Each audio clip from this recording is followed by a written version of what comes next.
Tää on yksipuolinen. Eli nämä niin kuin tämä ja tämä puoli on periaatteessa sama puoli. Fysiikkaa.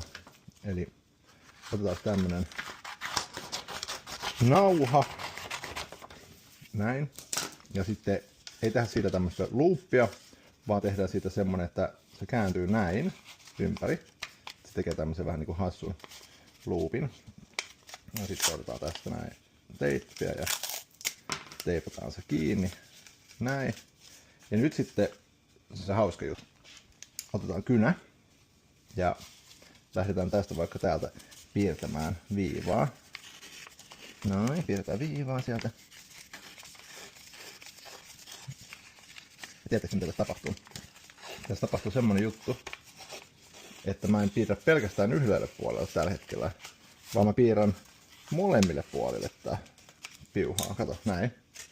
Kaikkialla on tää piirustus. Tää kunnon nämminen mindfuckki. Mietin nyt. Se, että tää on niinku tässä vain yksi puoli. Tää on yksipuolinen.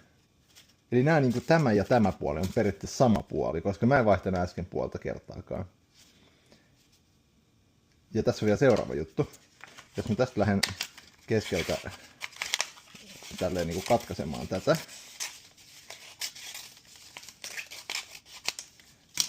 Niin sitten tulee yksi vielä isompi samanlainen, eikä jakanutkaan kahteen.